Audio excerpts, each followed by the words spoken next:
கொண்டிருக்கிற டாக்டர் ஷர்மிளா அவர்களுக்கு தான் இந்த வீடியோவை ஒரு கேள்வியாக முன்வைக்கிறோம். இன்றைக்கு எல்லா விஷயங்களையும் பொதுவாக அணுகிற நீங்கள் உங்கள் கணவர் மேல் ஒரு அலிகேஷன் வந்திருக்கு, அதையே நீங்கள் பொது வழியில் பேச மாட்டேங்கிறீங்க. அதையே நீங்கள் திரு செந்திலையோ திரு எஸ் அவர்களையோ இன்னும் யார் யார் நீங்கள் ஊடகத்தில் வைத்து பேட்டி எடுக்கிறீங்களோ அவர்களாக வைத்து ஏன் விவாத பொருளாக ஆக்க மாட்டேங்கிறீங்க?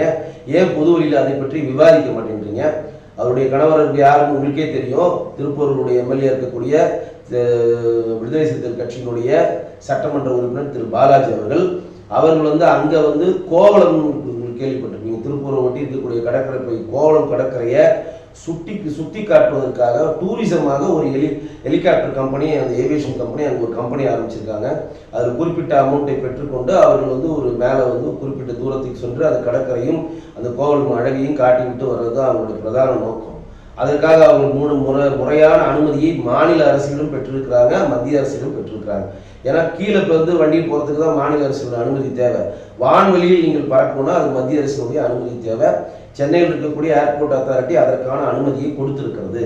அதற்கு திரு பாலாஜி அவர்கள் போய் அந்த கம்பெனியில் போய் லஞ்சம் கேட்டு அவர் லஞ்சம் கேட்டதுக்கு அவர் தரலை அப்படின்ற காரணத்துக்காக அந்த ஏவியேஷன் கம்பெனி, அந்த ஹெலிகாப்டர் கம்பெனியை மூடி பூட்டி சாவி எடுத்துட்டு போயிட்டாரு அப்படின்னு சொல்லி அந்த கம்பெனியினுடைய நிறுவனர் இன்றைக்கு சட்டசபை நடந்திருக்கக்கூடிய தமிழ்நாட்டில் போயிட்டு ஒரு சபாநாயகர் போயிட்டு கம்ப்ளைண்டா கொடுத்துருக்காங்க.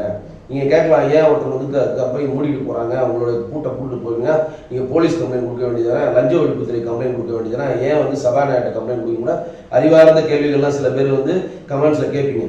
இங்க போய் ஒரு சட்டமன்ற உறுப்பினர் மேல தமிழ்நாட்டில் திமுக ஆதரவாக இருக்கக்கூடிய விடுதலை சிறுத்தைகள் கட்சியுடைய சட்டமன்ற உறுப்பினர்கள் தமிழ்நாட்டில் போய் வழக்கு பதிவு பண்ண முடியுமா? அங்கே கூட இன்ஸ்பெக்டர் எஃப்ஐஆர் போடுவாரா? லஞ்ச ஒழிப்புத்துறையில் போய் இவங்க கேட்டாங்கன்னா அதுக்கே இவங்க லஞ்சம் கேட்பாங்க.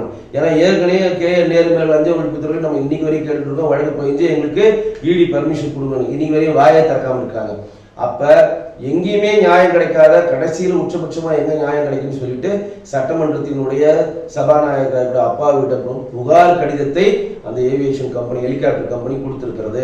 அதற்கு திரு பாலாஜி தரப்பிலிருந்து, அதாவது டாக்டர் ஷர்மிளா அவருடைய கணவர் பாலாஜி தரப்பிலிருந்து எதிர்வினை ஆற்றுறாங்க. நான் ஏன் பூட்டு போட்டேன் தெரியுமா?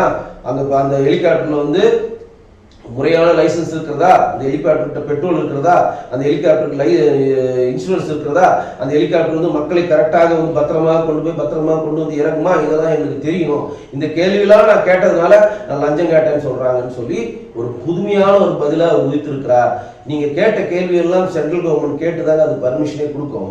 ஒரு ஹெலிகாப்டர் வானில் பறக்கிறதுக்கு வித்தவுட் செக்யூரிட்டி இல்லாம வானில் பறக்கிறதுக்கான வான அனுமதியை மத்திய அரசு கொடுக்காது.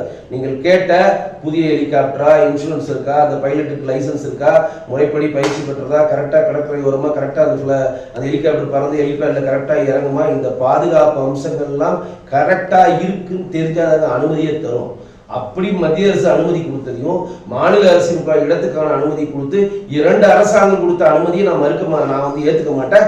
எனக்கு நீ பணம் தரணும், அந்த பணத்தை நீ தரலன்னா நான் பூட்டு போட்டு வருவேன்னு சொல்லி பூட்டு போடுறீங்கன்னா வாய்கிழியே பேசுறாங்களே ஒரு மனைவி. இதை பற்றி பொதுவெளியில் பேச சொல்லுங்க.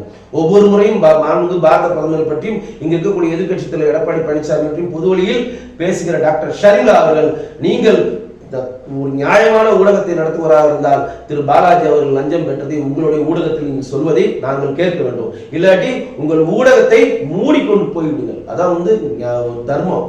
நீங்கள் மற்ற விஷயத்துக்கு எல்லாம் வரிஞ்சு கட்டிட்டு பொதுவெளியில எல்லா செலிபிரிட்டிஸையும் திமுக ஆதரவாக பேச்சு இல்லையே. உங்க திமுக கூட்டணி கட்சி இருக்கக்கூடிய திருமாவளவன் இதை பற்றி வாயை திறக்கல. ஏன் திருமாவளவன் வாயை திறக்க மாட்டாங்க? உங்க கட்சியினுடைய ஒரு எம்எல்ஏ லஞ்சம் கேட்கிறாரு, ஒருத்தர் கம்பெனி போய் நேரடியாக கம்ப்ளைண்ட் கொடுக்குது, திருமாவளவன் வாயை திறக்க மாட்டேன்றாரு.